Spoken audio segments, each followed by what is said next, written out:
Hello guys, Eid মুবারক, ঈদ মুবারক। চলে আসলাম আজকে 1 number আসছি। এখন এইখানে দেখতেছি বিভিন্ন ধরনের জুতা, আবার ওইখানে দেখা যাচ্ছে চুড়ি চুড়ি চুড়ি বিক্রি করতেছে। আর এইখানে দোকানদার বানাই দিতে পারবে, আবার আপনাকে ফিরে মাংনা দিয়ে যাও বাজার দরবার নবীর কাবা ঘর আমার এখানে জানি কি জানি বিক্রি হচ্ছে। মানুষ কিভাবে দেখতেছে, আসলে এক জায়গায় কিছু হইলে দেখা যাচ্ছে যে অনেক জড়ো হয়ে যায়।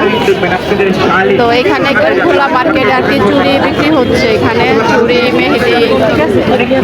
আর এখানে হলো পাঞ্জাবি। আর রাস্তার অবস্থা খুবই খারাপ, রাস্তা কিন্তু খুবই জ্যাম আজকে 1 নাম্বারে। মানে এত জ্যাম, আমি কিন্তু এর আগে আসছি কিন্তু এত জ্যাম দেখি নাই। হ্যাঁ দেখেন,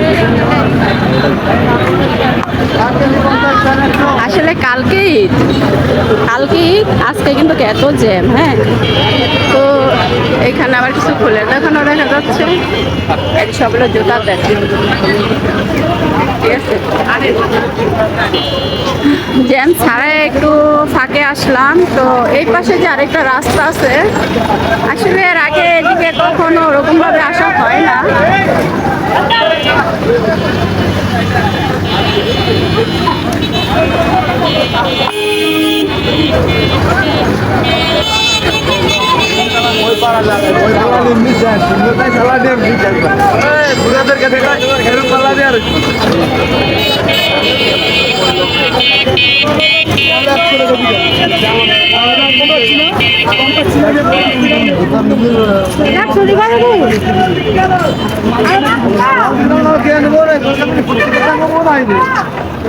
আমার মনে হয় কেউই গ্রামে যায়নি, সবই ঢাকা শহর হয়ে গেছে, ঠিক আছে।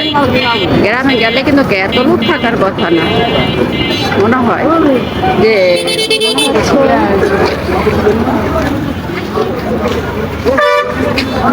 মনে হচ্ছে কি গ্রামের মানুষ মনে হচ্ছে যে আরো মনে হয় ঢাকা শহর আইসা বসছে, এরকম আমার মনে হচ্ছে।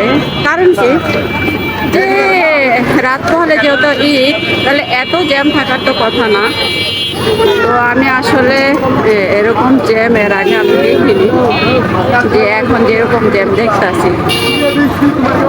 তো আজকে আমি সকালে একটা ভিডিও ছাড়ছিলাম জ্বরের, আমার আসলে খুবই খারাপ লাগছিল যেভাবে জ্বর তখন হয়েছিল। এখন কিন্তু আল্লাহর রহমতে আকাশ কিন্তু ফাঁকা। এই দেখো চাঁদ দেখা যাচ্ছে, দেখছো, তোমাদেরকে ঝুম করে দেখাচ্ছি, দেখছো, মনে হচ্ছে চাঁদটা আমার সাথে সাথে হাঁটতেছে। আর এই দেখো। তো যাই হোক, সবাই ভালো থাকো, সুস্থ থাকো। আর জ্যামের অবস্থা দেখো এই। আর কেমন লাগতো অবশ্যই জানাবা। আর এই বলে শেষ করলাম। ঈদ মুবারক, ঈদ মুবারক।